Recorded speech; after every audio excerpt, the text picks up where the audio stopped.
Welcome to the Model Health Show. This is fitness and nutrition expert Shawn Stevenson here with my beautiful, dynamic, engaging, gracious, gorgeous, I could go on and on, co-host and producer of the Model Health Show, Jade Harrell. What's up, Jade? What's up, Shawn? How are you today? Oh, man, I'm spec-credible. Credible. Spec-credible. Tell me about it.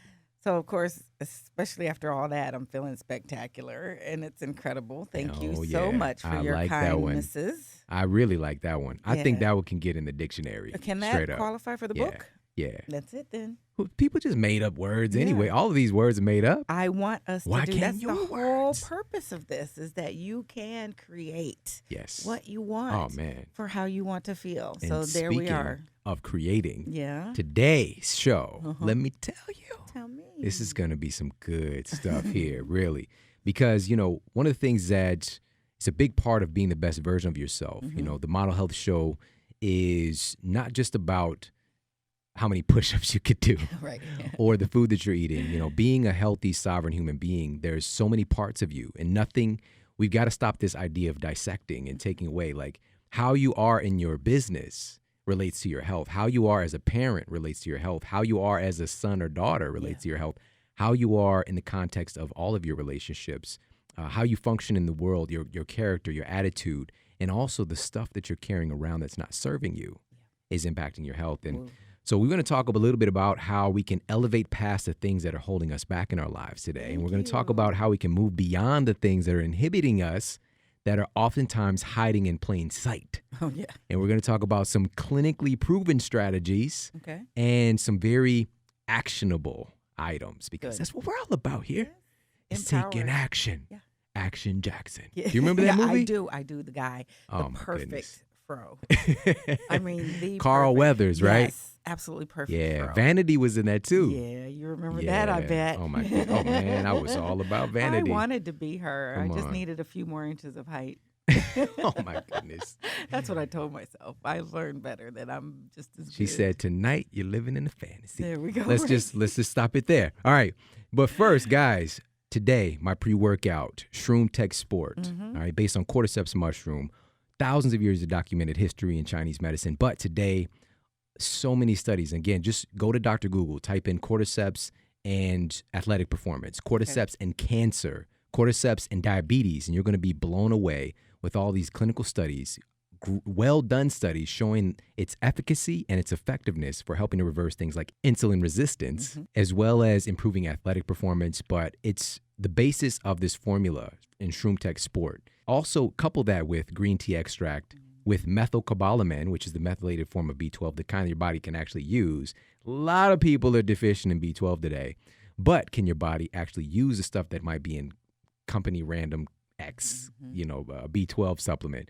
You're actually probably going to be much more likely to assimilate it with Shroom Tech Sport. So it's this good, steady energy, no weird spike, and also there's no crash associated with it as well. So I just feel good, and I posted, still doing this, some of my different exercises and my whole workout sometimes, but clips from it on Instagram and on Snapchat. Make sure you're following me at Shawn Model, ShawnModel. And you can keep up with that stuff. But I'm letting people know, hey, I'm on this Shroom Tech Sport, because some days, real talk, some days are tougher than others, especially with travel schedule, with kids. I was going to say with parenting. I have children. You're somebody's daddy. Right? Yes. And they're the king of curveballs, right? But there's always smart, simple things that you can do to just help to up your game. That's why I love Shroom Tech Sport so much. Also, the Hemp Force Protein, Shroom Tech Immune, the MCT oil I had today, their emulsified MCT oil. I love the strawberry. I didn't think I like it. I love it with capital L. So head over and check them out. It's onnit.com/model. So that's onnit.com/MODEL for 10% off all of your health and human performance supplements. Now let's do the iTunes review in the week. You're going to love this one. It says, adore this show, and it's got 5 stars. Shawn, Jade, and the entire Model Health Show staff. I cannot even express how much your energy that is projected through the show has enhanced my life, and I truly believe the universe. It is truly exponential. I started listening as a newbie podcaster, but was immediately hooked into podcast binging thanks to this show. I'm a hyper optimist and usually the inspirer of my tribe. But even we have low days, right? I can always count on the Model Health Show to lift my mood. I've grown up in Seattle but lost my heart in San Francisco when I visited for the first time 3 years ago. Until now, I've searched for any reason or opportunity to move there, but nothing's ever come up. Well, on June 29th, 2016, I made a mental commitment that I would go by February 2017. No job lined up, not for a guy, no potential housing accommodation, purely for me, because my soul yearns to be there. It was just going to be a self-investment, but when you make a mental decision, quote, the universe conspires to make it happen. Rings freaking true. Today, less than a month later, I have 2 income streams secured, close to closing on the perfect housing situation, and will be pursuing my passion through a nutrition consulting program starting in September. Thank you for the good vibes, the inspiration, the passion, and the love. Let's build a living legacy and teach each other how to elevate. And Shawn, this is your birthday twin, Lego, Virgo, cusps. Holla. Love, Miss Annie Wang. Miss Annie Wang. Mhm. Annie, wow. Right. Seriously, Good clap for it her, up for yes. her. That was amazing, amazing share. And you did this. All right, you did this. And she pulled a quote there from one of the from us, yeah. episodes of the universe conspiring to assist you when you take action and you point your locus of focus on the thing that you want. And it's so beautiful to see that. That's an incredible review. So guys, thank you so much for leaving those reviews on iTunes. You know it means the world to us. Yeah, Keep them it coming. does. And now let's get to our special guest and our Oh, yeah. topic of the day. So today we're going to be talking about some of the things that are oftentimes unknowingly stopping us from living the life that we truly want. And I believe that the only limits that you have to achieving your goals, which is so awesome how Annie just shared that, Right. is the limits that you place on your own mind. But oftentimes we don't even know they're there. We're not paying attention, or if we even start to feel them, we'll suppress them. Yeah. And they're in the background running your life. We've gotten used to them. So, and because our lives are really a result of our beliefs, we are operating in everything that we do, everything that we think is the basis of that is coming from our belief system, and how we see the world. We have a completely different perspective from the person sitting across from us, all the time. Even though we might agree on things, you're seeing the world totally different. It's accumulation of all your experiences and things that you've taken on to be your own beliefs. And this is where real change happens, is a changing first in your beliefs. That makes everything else easier rather than struggling because you don't believe in it. And also the results that you get are going to show if you don't believe. So there's a wonderful quote from David Hare that says, the act of writing is the act of discovering what you believe. I love that. All right. So we're going to talk about expressive writing. We're going to talk about how using a journal can be one of the most powerful tools for you to transform your life. We got the best person in the world to help us to do that today. And one other thing I want to share really quickly before I read her bio is there's research published in the journal Behavior Therapy that found that expressive writing was an effective treatment for reducing symptoms of depression. Yes, sir. What? Yes, sir. Wait. Absolutely. What? I So, totally get that. No. Yes. But does a pill come with the paper? With a pen? A pen and the Research paper. published in the Journal of Personality and Social Psychology found that expressive writing / journaling could actually improve physical health and improve symptoms of post-traumatic stress disorder. I believe that. Yeah. I believe All that. right. When my grandmother passed, I didn't know what else to do but to write because I couldn't talk. Usually I talk my way through my troubles and my thoughts. I had to write. Yeah. And believe me, during that, and I usually don't write, during that period, that writing helped to ground and stabilize and comfort in a way that I had never experienced before. I totally get it. Thank you. Thank you for sharing that. Oh, my goodness. Julia Cameron said that writing is medicine. It is an appropriate antidote to injury. It is an appropriate companion for any difficult change. Oh, there you go. All right. I've noted that for you. I didn't know you were going to say that in that moment, but wow. We're So in the again, field. we've got the person Yeah. to talk about this stuff. And through her writing, workshops, and podcasts, millennial blogger, yoga teacher, and podcast host Katie Dalebout explores creativity is a gateway to developing a positive body image and true holistic wellness. She's a contributor to Refinery 29, Mind Body Green, and her work has been featured in Teen Vogue, Yahoo Health, and the Daily Mail. Her first book, published with Hay House in 2016, is a collection of journaling tools to help people find self-acceptance beyond their physicality. And I'd like to welcome to the Model Health Show, Miss Katie Dalebout. How you doing today, Katie?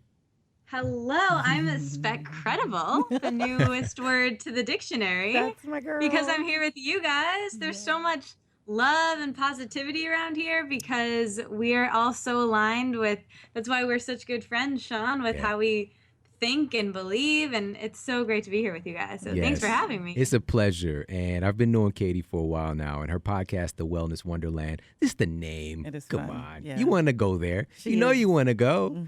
But it's really great to have you on the show today to talk about some of your insights. But first, let's talk a little bit about you so you can share with everybody. Tell us a little bit about your superhero origin story. What inspired you to become so passionate about health and wellness? Yeah, so I think I kind of came in through the back door, and I think a lot of people do, but I grew up really not liking myself. And I didn't know that at the time, like you were saying earlier. I think a lot of this stuff is unconscious. And I was going through the motions, living kind of a normal life, but I always felt very uncomfortable in my body. I always felt like I wanted to look different and be different and look a different way because of what I saw in the media. I didn't see myself portrayed in the media. I saw, primarily this one type of figure portrayed, which was like a skinny white woman, right? I never saw someone who was my size or shape or had my hair, or my weird nose, and so I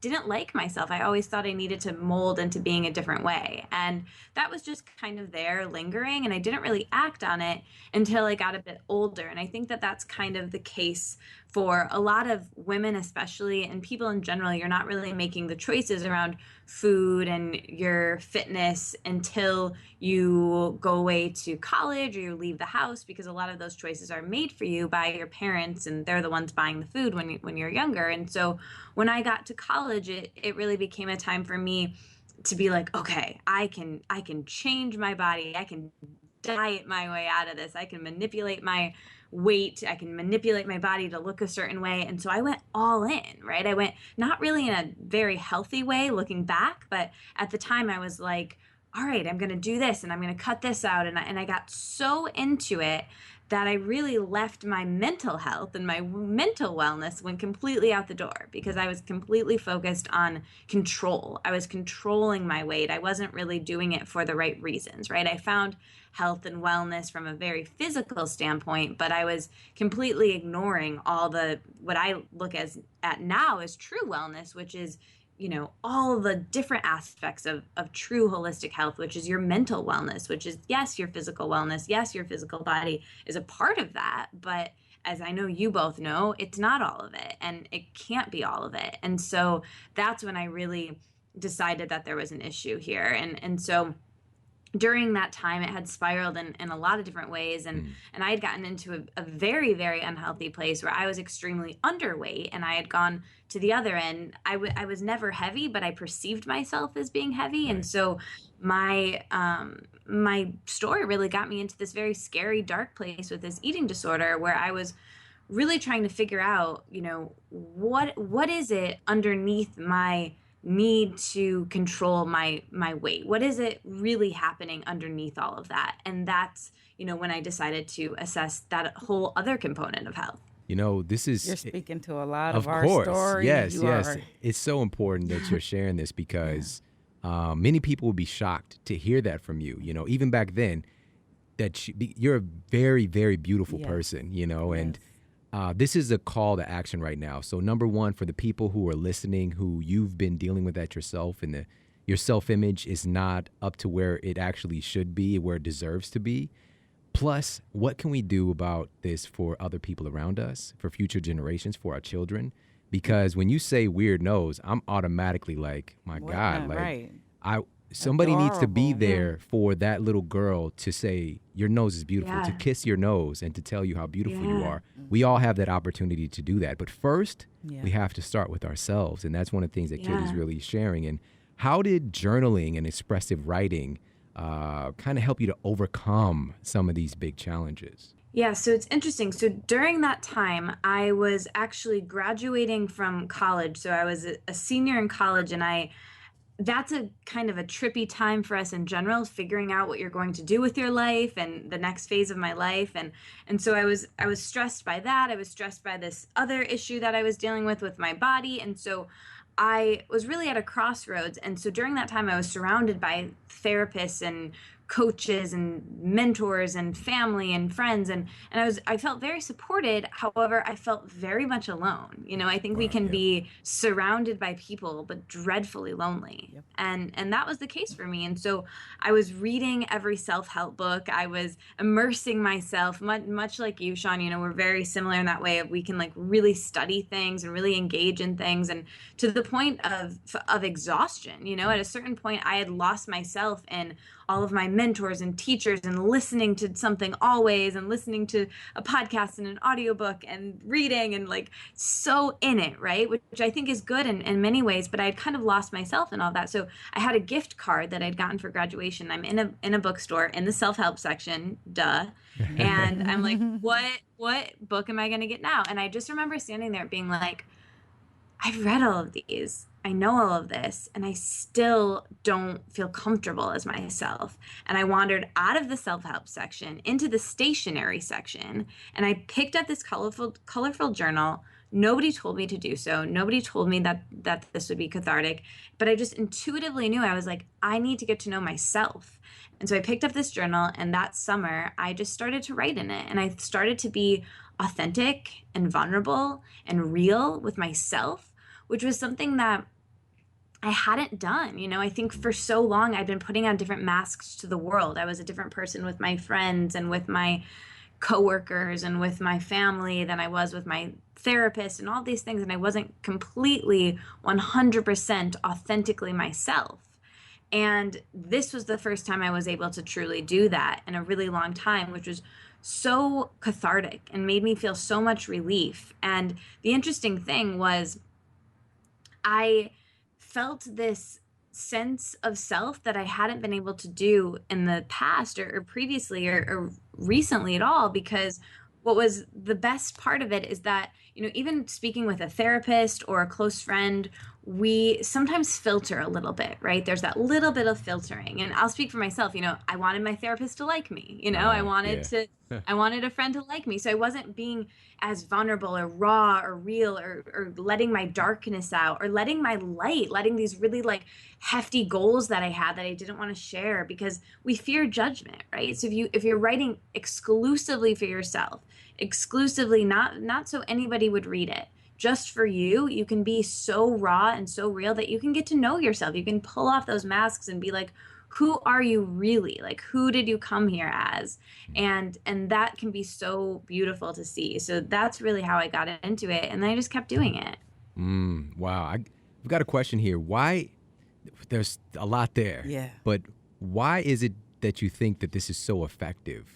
Can you talk a little bit more about that?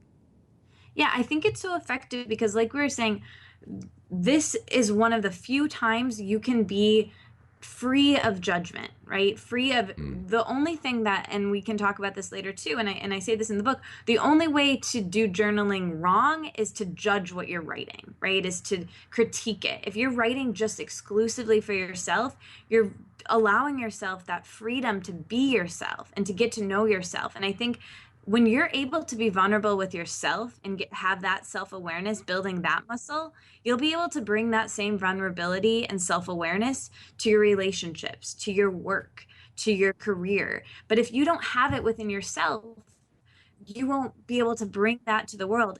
And that's all the world wants from us, right? Is for us to be real, is for us to be authentic. Everyone just wants to be able to connect with you. But if you're putting up masks to the world, they can't. Yeah. And you won't feel good either because it's not actually you, right? And so I think that's one reason. And I think the other reason is because in this super fast-paced society that we live in today, as all of you guys know, I mean, we're all addicts for our phones, right? Like we're going to need a 12-step program for that pretty soon. And it's crazy, we're constantly multitasking. So I think when you do journaling, it's very uncomfortable for people because it forces you to spend time with yourself. Right? It forces you to do one thing. You can't be listening to a podcast and driving and journaling, right? You can only be journaling. And it's not only forcing you to be present, which feels so good and is so important for us, but it forces you to feel your feelings, right? So often we don't want to feel our feelings, rather we want to cope, right? So some of us cope by eating or overeating or exercising or over-exercising or controlling our food, or some of us cope by doing other things like drugs or watching TV or relationships or whatever. There's lots of different ways to not feel our feelings. Yep. Journaling forces you to feel your feelings, let them out of your head onto the page and examine what's going on in your mind. I love that. I was literally about to share a statement from your book, which is that thing you just said, which was, you said that I was doing everything except really feeling my deep down emotions and insecurities. I wasn't getting to know myself and sort through my deep-rooted insecurities, find out where they came from, and learn how I could release them for good. It seemed easier to zone out in all the normal, socially accepted ways than face my thoughts, emotions, and severe lack of self-confidence. Wow. And eventually you took, and I love that you say this, you say, I take this new powerful superfood of a practice called journaling and make it digestible and pleasurable so it becomes something you eventually crave. Wow. So she just said it. A lot of times when we are going through our, there's a lot of stuff going on. We all know this. But we all have the same 24. I've still got to go back to that. Beyonce has the same 24 as you. I don't know. I know you said she's got like 20. Got like 3 extra. She got 25 and a half hours. Anyway, so we all have the same 24 hours, but it's how you utilize them. And also we can unknowingly let this time start using us, and we start falling into the same habits of belief, right? Same habits of response and thoughts. And we never break those patterns because we just keep them in the background. We keep them suppressed instead of actually letting them out. What is this thing you're saying to yourself? Because it changes when it's in your head to when you write it down. Like you all instantly you become an observer of that thing. Like, what is this you're saying? Yeah. I have the biggest head ever, whatever it might be. It might be something that's kind of funny and silly once you write it down, or it might be something that's startling, like something serious.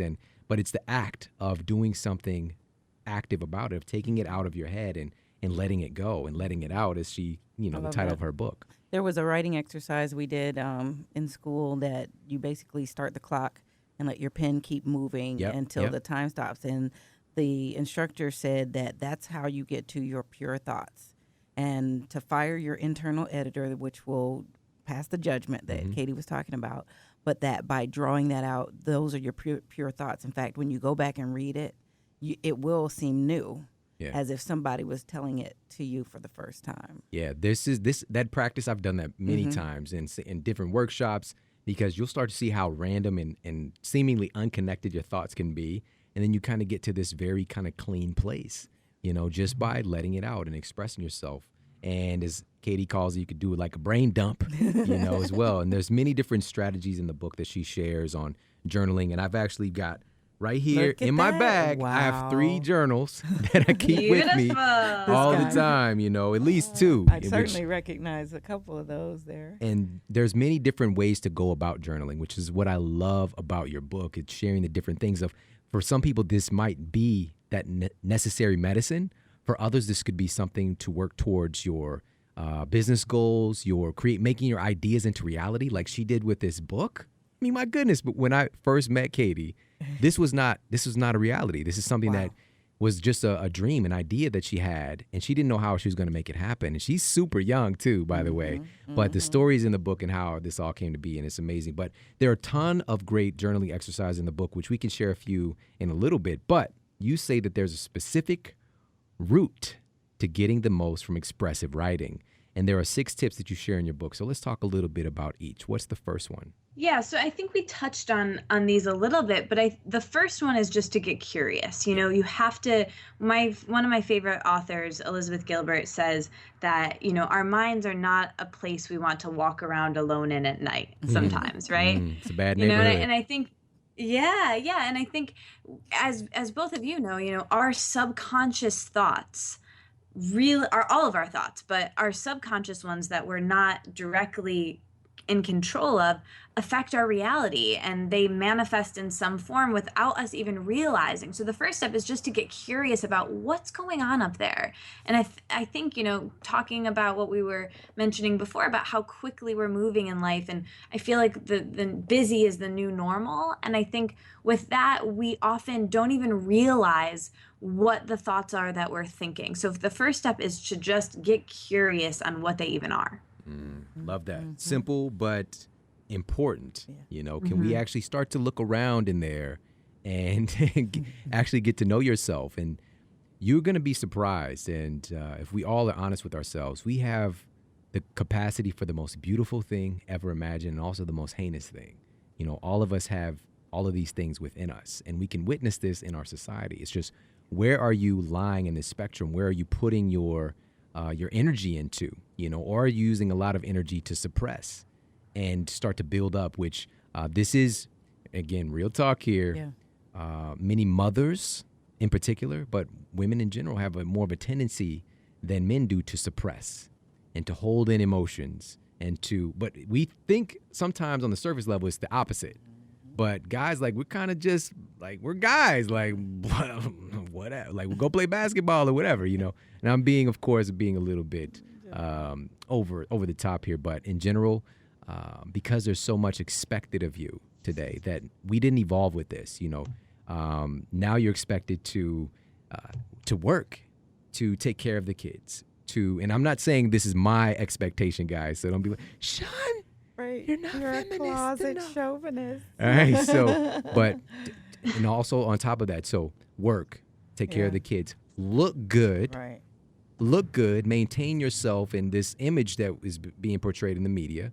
You're expected to be able to make sure that we're all eating. What a concept. Yeah. And we just keep wanting to eat too. Yeah, constantly. That's one of the things my wife says, like, you just ate. They always want to eat again. And to also to express yourself, to be creative, right? Or not. And to basically be the alpha woman. All right. Every woman is expected that today, which is just absurd. And we're creating all these really strange expectations, but many women are suppressing how they feel about it. And you're starting to see a change in dynamics. Like, even with movies coming out, I just saw one like about moms. Did you see that one with Mila Kunis, I think her last name is? Bad Moms. Bad Moms, yes. Where they push and back just kind of letting out the inner beast that's there. So and then on the flip side, when you look at many of the sitcoms that are out, they show this, but they are also diminishing the value of our male counterparts. And so the woman has all the answers, and they're dumbing down our men. It's just kind of, so now you've got to carry this torch because you're the only one capable and in that place to do so, and so that's concerning. Yes, absolutely. And don't take for granted, of course, guys, we have some challenges today too. I'll talk a lot about that on my other show, The Good Dad Project. I love that show. If you guys aren't checking that out, if you want to tune in, The Good Dad Project, look us up on iTunes. Larry Hagner. All right, so with Get Curious, really quickly, is one thing you shared. It says it's not about where you end up, although that's sure to be incredible. It's much more about what you discover along the way. And we all know this to be true. It's that process that's where the enjoyment is. If you pay attention and tune into it. Once you get there, it's like, okay, it can be a celebration for a moment, but that process. All right, that's what Getting Curious is about. Tip number 2 is to dance with resistance. What do you mean by that? So the reason I wrote the book is because after a while, like I was telling you guys that summer, I was starting to process. I was starting to get to know myself. I was writing, and I really felt like I didn't know what I was thinking unless I was writing. And so I was obviously loving it. So I started to tell other people about it kind of casually. Like if they had something going on, I'd be like, hey, have you tried journaling? Journaling? I don't know. Maybe try it. Like, I don't know. And I got so much resistance from people being like, I'm not a writer. I wouldn't have anything to say. I don't have time, all this resistance. And so I started to think about that and really listen to it as valid. And I was like, I'm not a writer and I don't really have anything to say, but somehow this was cathartic to me. And I had to really kind of figure out where that resistance was actually coming from. And I think the resistance really comes from us not wanting to feel, right? Like I was saying before, we want to cope more than we want to feel. We don't want to put that mirror up in our face. We want to just do instead of feel. And so just know going into this that if you're going to try journaling, if you're going to try my book, if you're going to try to pull out your journal tonight or right after this conversation, it's going to feel uncomfortable. It's going to feel like there's some resistance there, because there is, and that's okay. Just be like, dude, you're there, your resistance here. You can sit in the front seat of the car, but I'm going to drive and I'm going to steer this ship, and it's all going to be okay, but it's going to be there. Just don't let it stop you. That's the main point of this. I think it's really important, guys, that, no matter who you are, where you are in your life right now, to start to document some of this stuff, because you're writing your story. And this is another aspect of this thing that we're talking about today. This isn't random. This isn't for no reason. There's clinical evidence that this is incredibly helpful for your psyche. This is incredibly helpful for your well-being. All right. We're talking about proven to help to reverse symptoms of depression and post-traumatic stress disorder. I mean, come on. Someone might think that, well, if I don't want to feel, why would I do this? Yeah. Because I don't want to get depressed over how I feel. But what it sounds like is that by getting in touch with that and actually getting there, then you can disperse it, dispel it. What do you have to say about that, Katie? Well, I was just going to say, if you don't feel it, it gets into our body somewhere, right? It gets put into our body. When we don't feel our feelings, when we don't process our feelings, they get pushed down, and that can cause disease. That can cause relationships to, end, or you can stay in something longer because you're not actually feeling it. Like if you actually feel the feelings, then you can process it, then you can take action, then you can get healing or help, or it can dissipate, right? But if you don't feel it, it just kind of gets pushed down there deeper. It's just like if you know that there's like stuff on your floor that needs to be cleaned, you can put a rug over it, and you can kind of like put clothes over it, and you can do that over it. But eventually you're going to have to sweep it up. And if you keep putting stuff over it long enough, it's going to just get dirtier and moldier and grosser. And that's nasty, right? So just clean it up. That's kind of what this is all about. Love it. So that takes us to tip number 3 in this process, which is to follow the requirements. And so there are 3 requirements. Can you talk a little bit about what those are? Yes. I feel like you guys are going to love these, because I know we're so aligned with all this. We kind of alluded to it at the beginning of the show. So the first one is you have to believe, right? The only way to do anything in life, but let's talk about physical healing or the relationship that you want, or a relationship healing or career, whatever, is to believe that you actually deserve it and can have it, and that this could work for you. If you don't believe that journaling is going to work for you or is going to be helpful for you, don't do it, because it's not going to be, right? You have to first believe it. So trust and believe in yourself, believe that it's worth your time, and then you'll see the results. You have to get to that point. You have to want it. So that's really important, is that belief. Yeah.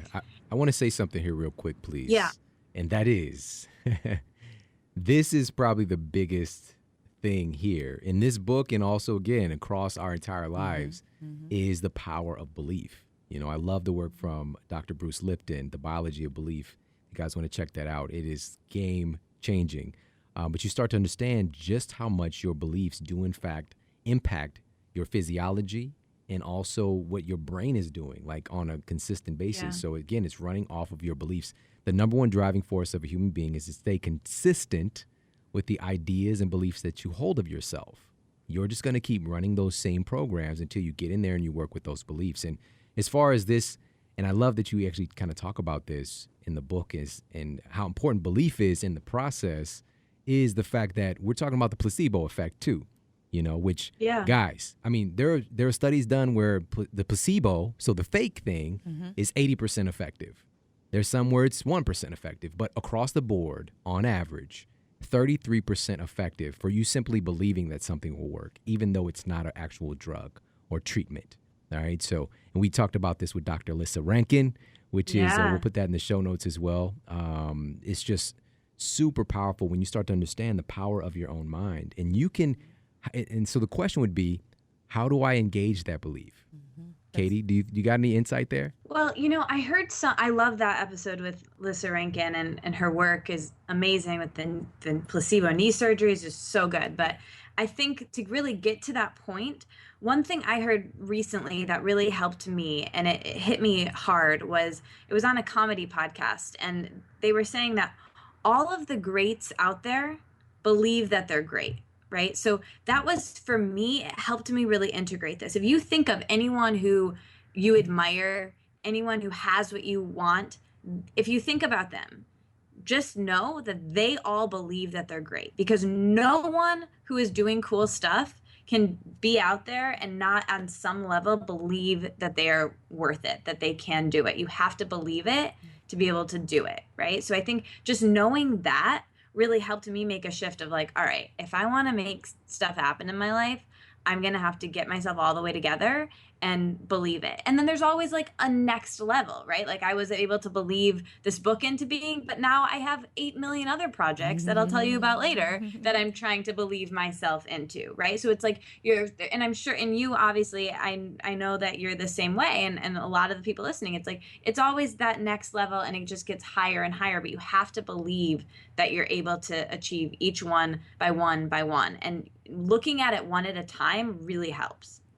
Yeah, I love it. And that's so that beliefs in self, but also for people who have a problem with that, because I know who you are, that you're just like, I'm not that important. And whatever thing in your life, whatever belief system that you have affirms that. And I can give you the other pathway, which is a lot of great, because I love that you brought up like athletes or comedians, things like that.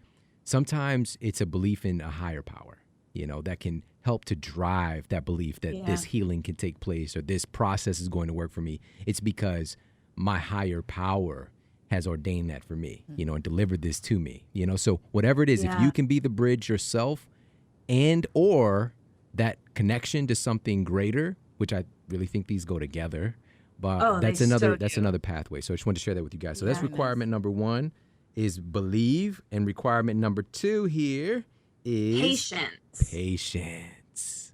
Be patient. Tell us about that. Yeah.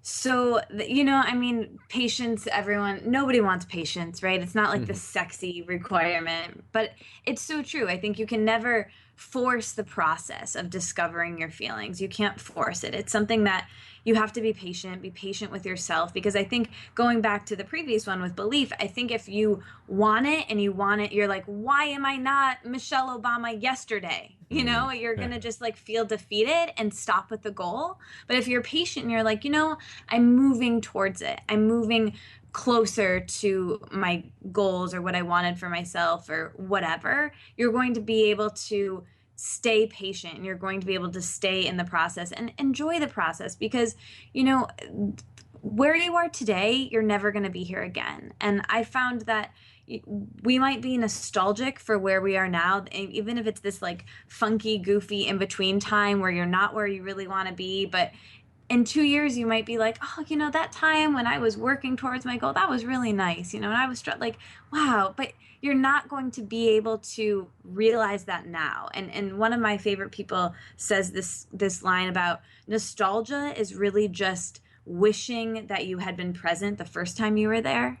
So don't be nostalgic. Be really present the first time you were there, and just be patient that, the future is great too, but you're not there yet. You're here. So taking in where you really are and being present with that, I think is really important for this whole process. Oh, I love that. That's nice. Patience actually, funny thing, it works in our favor to make things happen faster in my experience. Yeah. It's really weird, but it's one of those, it's kind of not a fun word for people, when you hear patience, but I can be patient till tonight, but but patience is I love it. That comes with the quote, patience is a virtue. It's something to cultivate and to stop seeing your life. I think it's that fast food consciousness, that's what it is. And once we can get back to what's real about us and this kind of eternal, like we're part of a bigger thing here, and you can start to imbue and have some of that patience. I love you. It's like, I want to be Michelle Obama like yesterday. Oh, Michelle, my wife.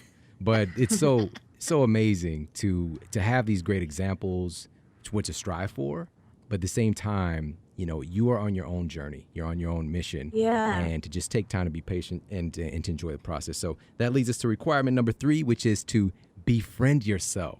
What does that mean? Okay, so we hear so much, and this is great because this ties into something I wanted to say about my Michelle Obama comment, because I said that kind of tongue in cheek, where it's like we all have these mentors, and Shawn and Jade are so great, and we all look to them as like these really cool people that you want to emulate, or for some people it might be Tony Robbins or Oprah or Beyonce, and a little bit of all of them, right? Yeah. But at the end of the day, you want to be the best version of yourself. I'm no longer interested trying to be the next anyone. I want to be the best version of me, Katie Dalebout. Hi, that's me, right? Like that's all that I care about now. And I think that that's really what this next requirement is about. It's about befriending yourself and getting to know yourself. And we hear kind of in this wellness space, you hear a lot about self-love and you hear a lot about self-acceptance, and that's all well and good. And I think that's great. And I agree with those things, as I'm sure you guys do too. However, I know for myself, and where I was and where I still am sometimes, because I, naturally lean towards melancholy. Like I really have to pull myself out to not stay in that and to keep myself in this happy, joyful place. It's not natural for me. I have to do things in my situation to make myself feel good and make myself feel positive. And I think knowing that about myself, I found self-love and self-acceptance to be very lofty goals and to be kind of unattainable. But when I just pulled back a little bit and I said, befriend yourself, it was more attainable. It was more doable. It was more digestible for me. So that's what I really want people to take away with this, is like, just befriend yourself. Just try to get comfortable with yourself. That's really the special sauce to make this all come together. It come all the way together, right? Is just to get to know yourself, just to befriend yourself, just to one thing at a time. Oh, that's how I am. That's information about myself that I can utilize and I can improve upon. Yes. Oh, man, Very this is nice. so good, Katie. Thank you so much. And everybody, we've got so many more insights to come. But first, we're going to take a real quick break. We'll be right back. I've been battling something for many years, and that is how to fortify or to make sure that I have an insurance policy with my health. And for a lot of us, we're marketed to that we should pick up a, quote, multivitamin. And I remember when I was a kid taking those Flintstone vitamins. They were delicious, but was I really getting any nutrition from those bad boys? And fast forward to today, and we have the Centrums of the world and the men's and women's multis. And a lot of people are buying into this billion-dollar industry, not realizing some of the big mistakes that are happening with those purchases. Number one, this industry is not very regulated. So we have to be mindful of that. What's in the pill might not actually be in the pill. All right. So we have to pay attention to that. Number two is the processing of those nutrients. We're talking about when we buy a multivitamin from a conventional company, we're getting a substance that has literally been isolated as a chemical compound in a laboratory, right? It's not a food-based nutrient. So do your cells even recognize that? Is it simple chemistry that if there's vitamin C supposed to be in this pill, that your body's actually going to take it on? Well, I'm going to argue that no, it's not going to. You're going to have a greatly reduced ability of assimilation when we're throwing our money basically out the window buying those multivitamins. And I know you've had this happen where you buy a multivitamin and then your pee is like some Ninja Turtle color, all right? Some weird neon yellow secret of the ooze. And it's like, what is that? Am I dying? No, you're not dying. Your body is basically getting rid of some of those compounds that it's just tried to take on. And also there are some compounds in the pill that are nourishing your body for sure. There's a couple that are doing that, but overall, it's not the best idea. So what do we do? What do we turn to? Well, personally, I make it a must, and I tell every single person that I come in contact with that they absolutely have to get themselves a green superfood blend. And my favorite is Organifi green juice. It is the best tasting because I've experimented with a lot of the green powders out there. It's the best tasting green powder that I found, and it is loaded with nutrition. I'm going to share a couple of things with you that I really enjoy. So, number one, it has organic wheatgrass. Super loaded with micronutrients and phytonutrients and these really incredible minerals and trace minerals that add a lot to our health. But really, who's gonna guzzle wheatgrass? All right, it's not gonna be an enjoyable thing. I used to actually go to the juice place and grab a little wheatgrass, and I tricked my mind into thinking, oh, I can taste a little sweetness in there. But every time I drive past somebody who freshly mowed their lawn, I'd start to gag. All right, and I don't want that to happen to you. So it's put into Organifi as one of the hallmark things. Also, we've got organic spirulina. And as you know from listening to the Model Health Show, I'm a big fan of spirulina, the highest source of protein of any compound in the world by weight. So it's about 70% protein by weight. And humans have been consuming this for thousands of years. And there are some really interesting compounds in there you're not going to find anywhere else, like phycocyanin, which has a great impact on your stem cells. All right, so stuff like that, really seemingly magical food compounds are found in spirulina, and spirulina is found in green juice from Organifi. Also, they've got the ashwagandha for stress relief. They've got turmeric, which is one of the most powerful anti-inflammatory compounds you're going to find. But here's the great news about this. It's processed with care and consciousness. It's a gently dried superfood blend that's retaining all of those nutrients that you're really going for when you're trying to get a, quote, supplement to supplement a great diet. So remember, food first.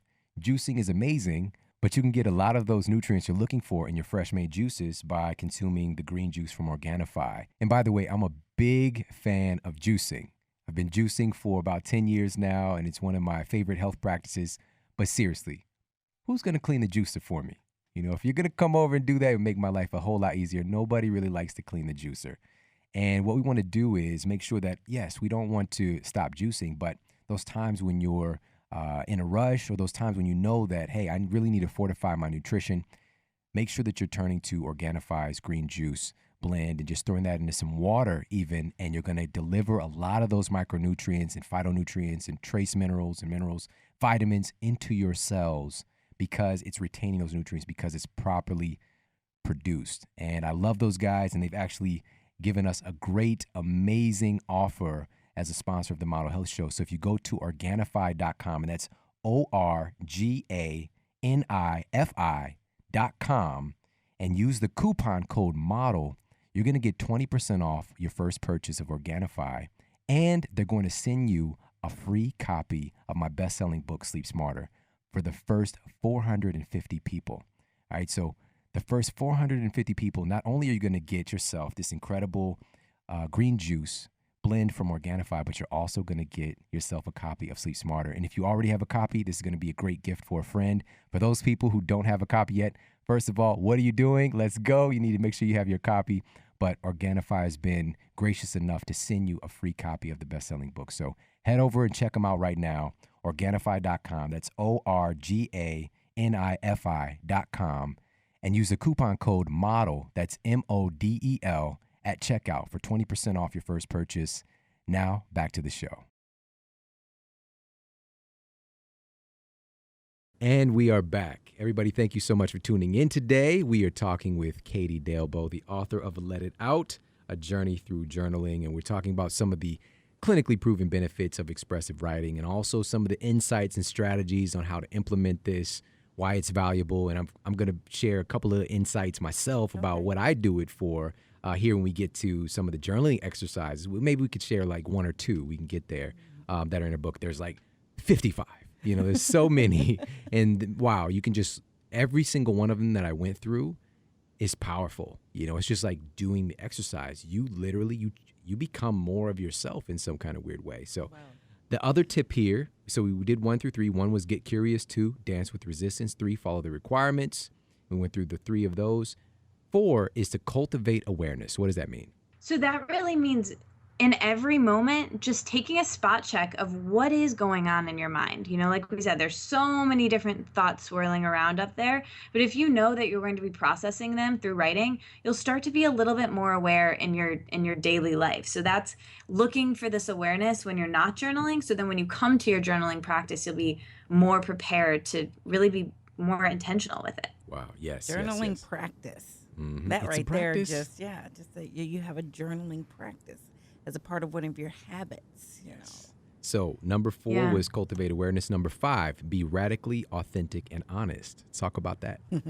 So this one I can go through a little bit quicker because we kind of addressed this earlier, which is just that fact of you absolutely must be real and vulnerable with yourself and honest, or you're not journaling, right? You're if you're writing for someone else, if you're trying to make it really perfect and sound really beautiful, if you're writing a beautiful story, that's all well and good, but that's not journaling. That's not expressive writing. That's not the part that's really cathartic. That's writing a blog post or writing an email. That's great. You can do that in your own time, but that's not what we're talking about here. What we're talking about here is being authentic and honest and real with yourself for maybe for the first time in a while, or maybe it's something you can only do with a really close friend on the phone or with a therapist, but you can do so with yourself, right? And then it takes that conversation with a close friend or with a therapist to even deeper level, because you've been able to kind of process and work out some of those things on your own before you even get there.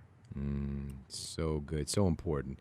And yeah, that's been sprinkled throughout the show. I think this is a big takeaway here is this is about being honest, you know, and not suppressing. You know, I think if we can only do that for ourselves, you know, if we can only allow ourselves to think what we want, to allow ourselves to express what we want, I think it can be very uplifting in a strange way. But again, it's not necessarily means it's going to be easy for some people when they first start doing it, but just give it a shot. So number 6 here is fake it till you make it.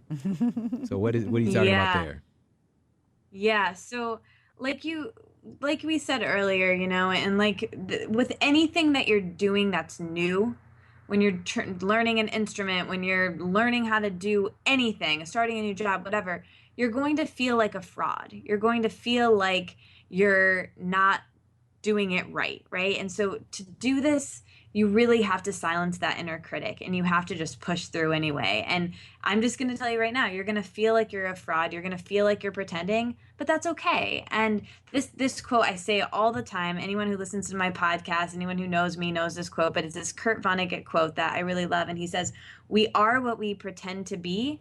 So be careful what you pretend to be." And I think that's so true. You know, it's like if you just pretend to journal, eventually you'll be journaling, right? It's really not that different. Just pretend and you become it. Love it.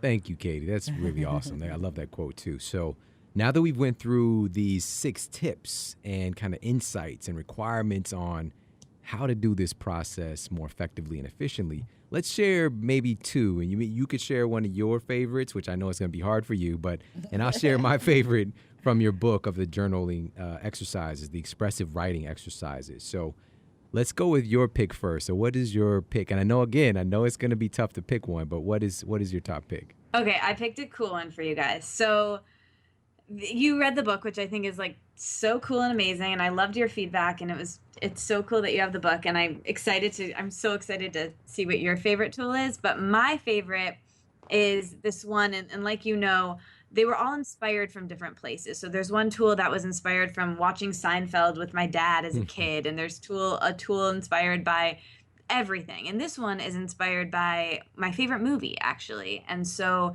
it's this movie called Happy Thank You More Please. Have you guys seen it? I have not. I'm intrigued. Well, you guys should watch it. You should watch it with Anne. It's really good. Okay. And anyway, there's this line in this movie where the character is in the back of a cab and the cab driver says to her, you know, "The key to life is gratitude. You do not give enough thanks." And she was like, "Okay, well, how do I do that? How do I have more gratitude?" And he was like, "Simple. Say thank you.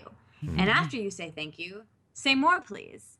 And the whole point of that monologue was really for her to realize that the universe is something that you can communicate with. And when you see things that are going well in your day or in your life, the universe is something that you can communicate with in this way to say, "Okay, more please. I would like more of that feeling." So this tool really helps you to be able to do that. So basically all you need to do, and what's cool about the book is that there's different tools that require different places that you can journal, sometimes in a physical journal, sometimes on your computer. This one in particular is really great to do on your phone just because it's always with you. And what this tool helps you to do is that you guys, you know that those times in your day or in your life that you're just like, "This is a great moment. I am so happy right now." But then it's fleeting, right? It goes away quickly. But if you could just hold on to that and bottle that up, you'd be so happy. And that's really what this tool invites you to do. So in your smartphone, I have people in this tool. The first step is just to make a new note and just call it happy, thank you, more please. And then every time you're in one of those moments or after one of those moments where you've had a great conversation with someone or you got the perfect parking spot or something of that nature happened to you, right? Just pull out your phone right after and just jot it down for some gratitude and just kind of complete the sentence. Thank you for fill in the blank, more please. And then that sends a sign to the universe that you're remembering to enjoy the moment and you're remembering to cultivate gratitude. You've gotten present with it. And that is going to send a signal to the universe that you want more of that. You want more of that good feeling and you can handle it. Bring it on, bring more. So I love that tool. It's so simple and tiny and can seem so insignificant maybe to people listening, but just trust me, it really, really is beautiful and I love it. You know what's fascinating, Katie, is that right now there's a lot of research being done on gratitude, right? And how it affects your physiology, how it affects your psychology, how it affects your worldview. And it literally changes your brain.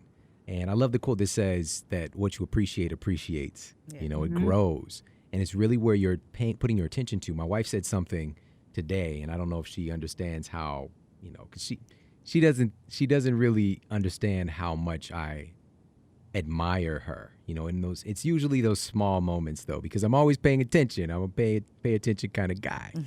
So she said that there's a lot of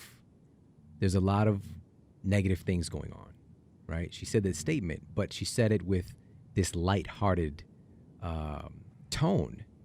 And I finished the sentence for her. And I said that there's also a lot of good things going on. And these both are happening simultaneously, and we just got into a conversation, but where's your attention? You know, where's your attention? Yeah. And we can acknowledge all of it, but where are we putting our energy? And chances are if you put your energy towards gratitude and how much good is going on, you can help to cultivate more of that, and you can come from a place of empowerment to help make change for the negative things that are going on. So just wanted to share that real quick, and just thank you so much for that exercise. There are so many great ones in here, but let me share mine. So mine is the Creativity Muscle Toner. That's my favorite one. I wonder why. All right. And so you shared a quote in Alice in Wonderland that I love this quote. I've been, you know, this has been one of my favorite quotes for quite a while now. Oh, no way. Yes. Real talk. So the quote from Alice in Wonderland says, "Why, sometimes I believe as many as 6 impossible things before breakfast." And this is just speaking to, you know, when you're saying that something is impossible. And if you're caught up in impossibility, we wouldn't be flying right now. For sure. You know, we wouldn't have food for, you know, hundreds and hundreds of millions of people. We wouldn't have been able to feed, you know, a small percentage of that. You know, of course, we've got a lot of work to do, but it's seeing that the impossible is possible, you know, and it really starts with believing. And I got into this exercise, and this was like last year sometime, and I got into this habit of every day I'd write down like 10 ideas, just random, whatever came to mind, just ideas. Cool. And I got out of that practice. That was one of like the most cool times of my life. And it's not that all of these ideas will become things. It's just the practice of working that idea muscle. Yeah. And so reading this one here in your journal, which was such a cool synchronicity, inspired me to get back to that practice. And so this is something to do every morning. You know, if your goal is like to be more creative, that's kind of your goal. Or like you want to, it's something that you enjoy, you're passionate about being a creative human being.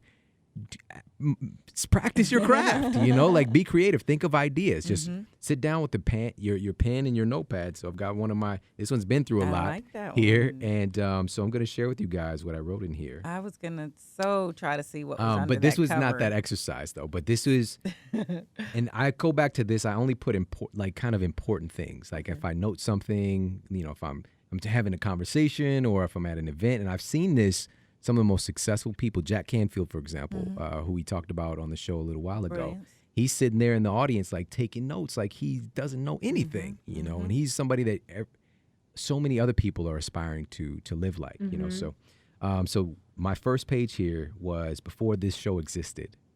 All right. It says, oh my gosh. It says, what would it look like if I have the #1 ranked health podcast on iTunes? Right. And then I just started to write ideas. Personal things that I need to become, and also things that need to happen in the outside world. Wow.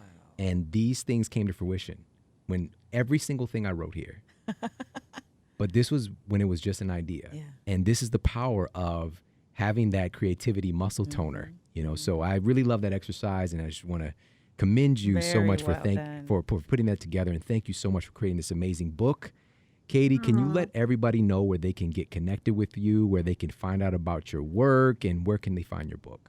Yes. So my website is katiedelbout.com, and my book is in Barnes & Noble and Amazon and anywhere you shop, and all the information's on there. And then I'm at Katie Dalebout on Snapchat, which is my favorite, and Instagram and Twitter and all of the social media. And my podcast, actually, I don't know if I told you this, Shawn, but I actually changed the name to Let It Out with Katie Dalebout rather than the Wellness Wonderland, which I love the Wellness Wonderland too, but this just gets the message of it's the same as the book and kind of rhymes with my name. So yeah, but if you go back and listen, Shawn has been on twice, and he's going to be coming on again because he's so awesome, and it was such a pleasure to be here with you guys. I think the world of you, and this was so much fun. Absolutely. Awesome. Thank you so much, Katie. Thank you for being who you are. I immediately, the first time we ever connected, just felt close to you, and I think you're just an amazing person, amazing human being. And everybody, so the new podcast name is Let It Out with Katie Dalebout. And wow, just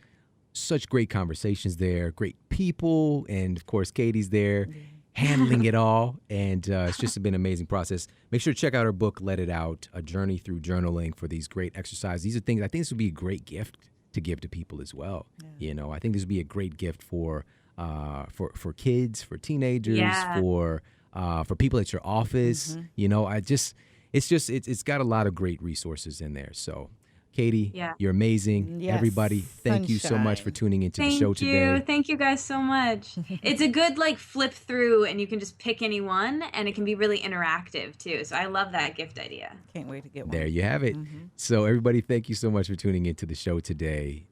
This is another call to action. You know, that's what this is really about, is getting these things, these disempowering ideas that you're carrying around about yourself that you do not deserve, out of your head and onto the paper. You know, this is a great expressive exercise. This is a way to start to transform these inner beliefs, this inner dialogue. You know, we've talked about this many times in the show. Here's another tool to be able to actually do that. Not just talk about it, but do it, because everything that you're going to do from this moment forward is based upon the beliefs that you carry of yourself. You know, and if you're carrying around these disempowering ideas about yourself and who you are and what you're capable of, you're just going to get more of the same. And it goes back to that incredible quote from Muhammad Ali, that a man who views the world the same at 50 as he did at 20 has wasted 30 years of his life. Yep. This is your opportunity to stop replaying the same thing over and over again. Break the pattern. Do something about it. All right? Thank you so much for tuning in. Have an amazing day, and I'll talk with you soon.